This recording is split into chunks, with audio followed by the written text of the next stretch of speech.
Corona दुनिया में दूसरी बड़ी आफत बनकर आया है।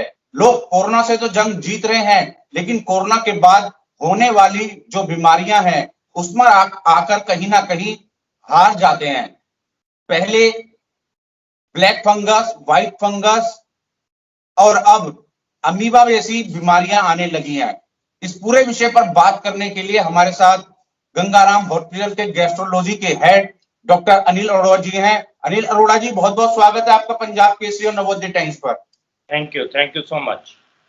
सर, ये जो अमीबा है ये क्या है?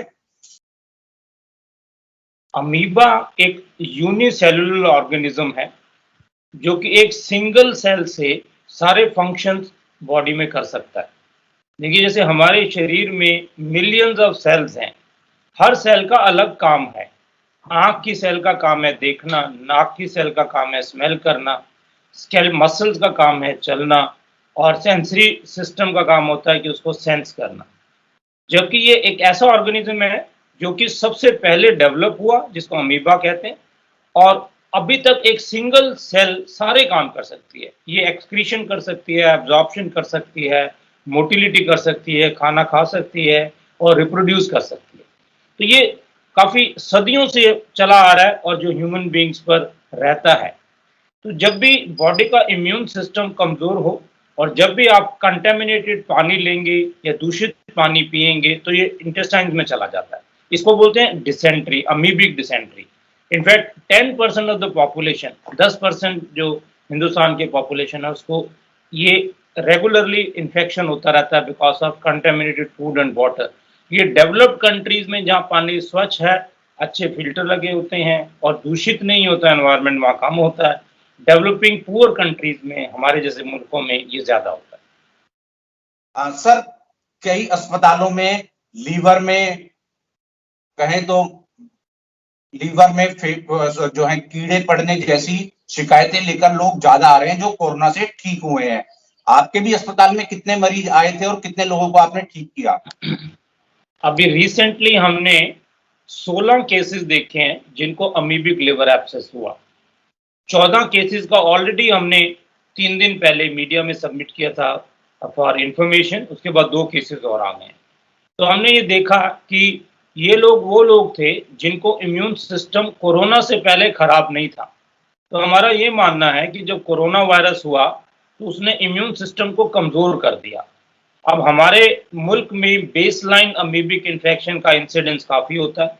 तो जब आपका टेम्परेरी इम्यून सिस्टम कमज़ोर हुआ कोरोना की वजह से, प्लस 14 में से 8 लोगों को स्टीरॉयड देने पड़े।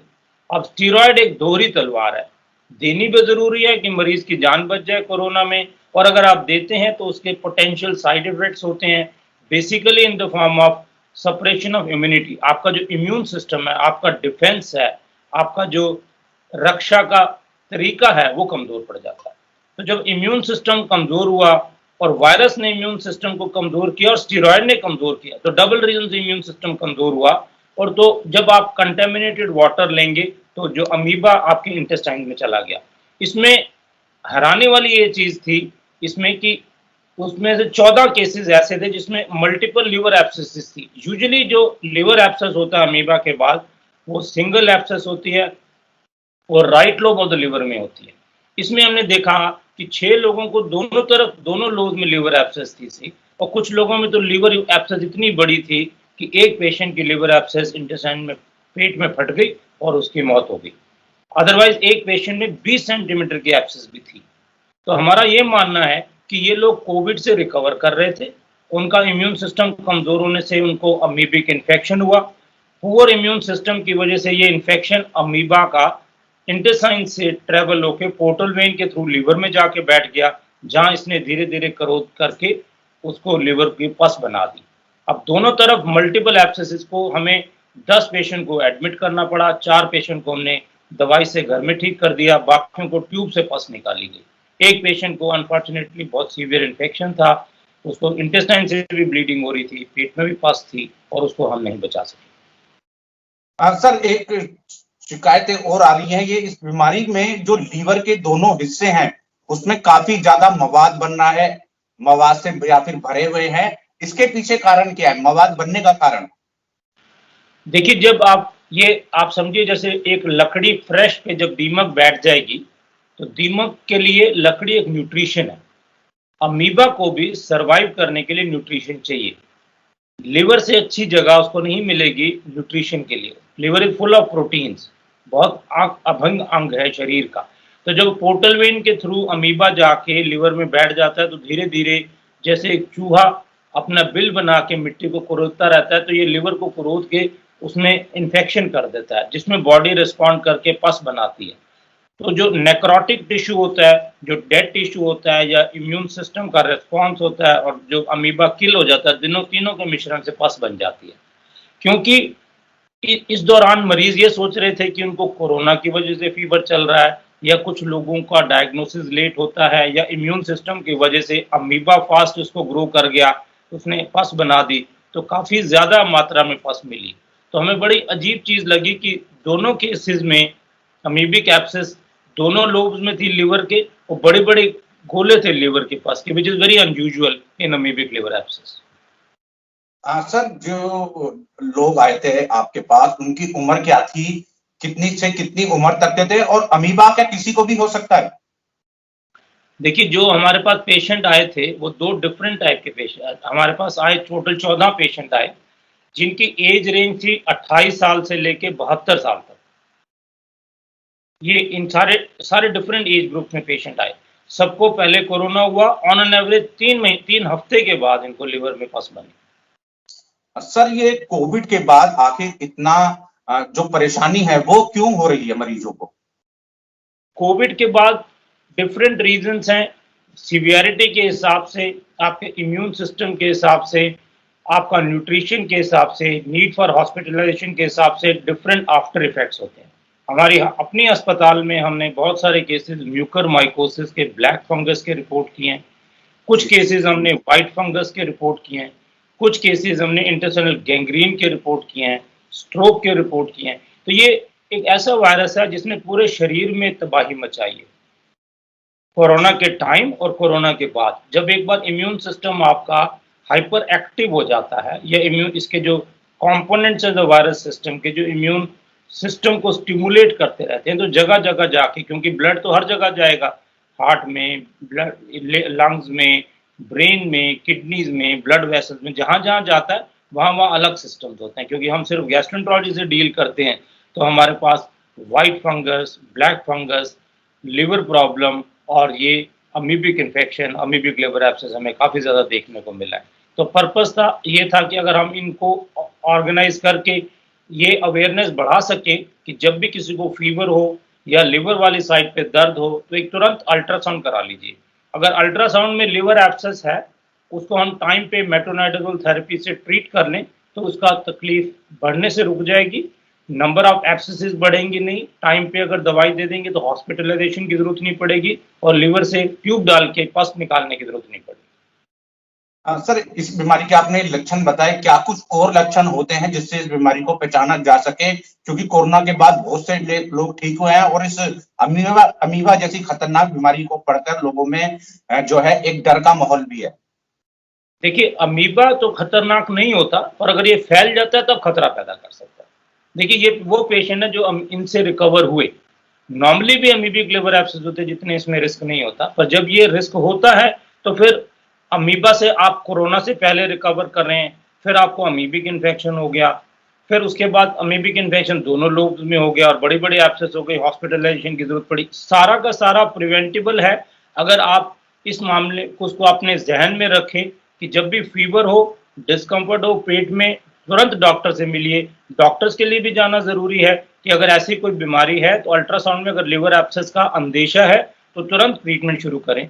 जैसे ही ट्रीटमेंट शुरू करेंगे तो तकलीफ बढ़ेगी नहीं, लिवर एब्सेस काबू आ जाएगी, हॉस्पिटलाइजेशन की जरूरत नहीं पड़ेगी और उसके कॉम्प्लिकेशन नहीं होंगे। यानी समय पर अगर बीमारी का पता चल जाए तो इलाज संभव है इसका। हाँ जी, बिल्कुल सही कहा आपने। सर, जिस एक मरीज की मौत हुई थी, उसको अमीबा के अलावा क्या कुछ और बीमारी थी, या क्या कारण थे कि उसकी मौत हो गई? उसकी इतनी बड़ी बड़ी एब्सेस थी लिवर की, लिवर से फट के बाहर इंटेस्टाइन में चली गई थी।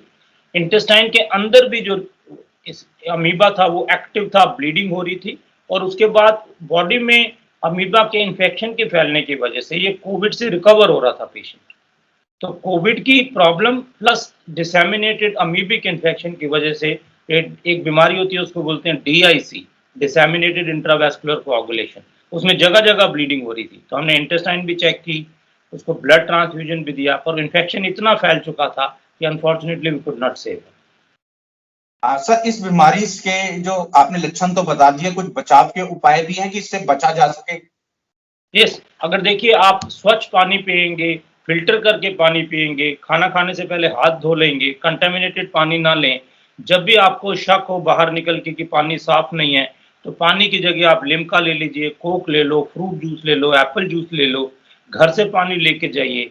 तो जहां आपको डाउट हुआ कि पानी साफ नहीं है या सलाद ऐसा कटा हुआ है जिसमें इन्फेक्शन का रिस्क है, तो ये 100% प्रिवेंटेबल डिजीज है। जैसे मैंने बताया कि बाहर के मुल्कों में ये इन्फेक्शन ज़्यादा नहीं होता। इसको WHO ने एक नेग्लेक्टेड ट्रॉपिकल डिजीज का नाम दिया है। ये सिर्फ ट्रॉपिकल कंट्रीज में होता है। जो टोटली प्रिवेंटेबल है, सिंपल सफाई से। हर बार खाना खाने से पहले हाथ धो लें, पानी का ग्लास साफ होना चाहिए। अगर कोई आपको डाउट है कि इसमें पानी इन्फेक्टेड है या कंटेमिनेटेड है या स्मेल आ रही है या कलर देखने में ठीक नहीं, तो उसका उपयोग मत कीजिए। बेहतर है कि जब भी पॉसिबल हो अपने साथ पानी ले जाइए, घर से पानी पी के जाओ, घर में आके पानी पियो। अगर बहुत प्यास लगती है और कोई उपाय नहीं है, it is better to take other liquids like चाय ले लीजिए, लिम्का ले लो, एप्पल टैपल, फ्रूटी, कुछ भी ड्रिंक ले सकते हैं। सर, एक चीज मैं आपसे समझना चाहूंगा कि स्टेरॉइड जो है कोरोना के मरीज की जान बचाने के लिए होता है, लेकिन अधिकतर बीमारियां देखी गई हैं, चाहे ब्लैक फंगस हो, व्हाइट फंगस हो या फिर हड्डियों का गलना हो और ये अमीबा, की अत्यधिक स्टेरॉइड की मात्रा लेने से हो गया ये। तो आखिर स्टेरॉइड क्यों दिया जाता है सर? देखिए, जैसे ये बड़ा अच्छा साइंटिस्ट ने डिस्कवर किया है कि कोरोना वायरस डायरेक्ट इंजरी नहीं करता शरीर में। जब कोरोना वायरस शरीर में एंटर करता है तो बॉडी का जो रिस्पॉन्स है वो बहुत ज़्यादा एक्सेजरेटेड होता है, बहुत उत्तेजित हो जाता है उसका इम्यून रिस्पॉन्स। इतना उत्तेजित हो जाता है कि जहाँ वायरस बैठा है, क्योंकि ये कोरोना लंग में एंटर करता है, इतना उत्तेजित वायरस जब उत्तेजित इम्यून सिस्टम वायरस को किल करता है, तो जहाँ वो वॉर हो रहा है, जहाँ झगड़ा हो रहा है, जहाँ लड़ाई हो रही है, वो एरिया डेड हो जाता है। तो वायरस तो मर गया, इस चक्कर में लिवर की भी डेथ हो जाती है या लंग्स की भी डेथ हो जाती है। तो उस उत्तेजित इम्यून सिस्टम को, जिसको हाइपर इन्फ्लेटेड इम्यून सिस्टम बोलते हैं, तो उसको सप्रेस करने के लिए हमें स्टेरॉइड्स की ज़रूरत होती है।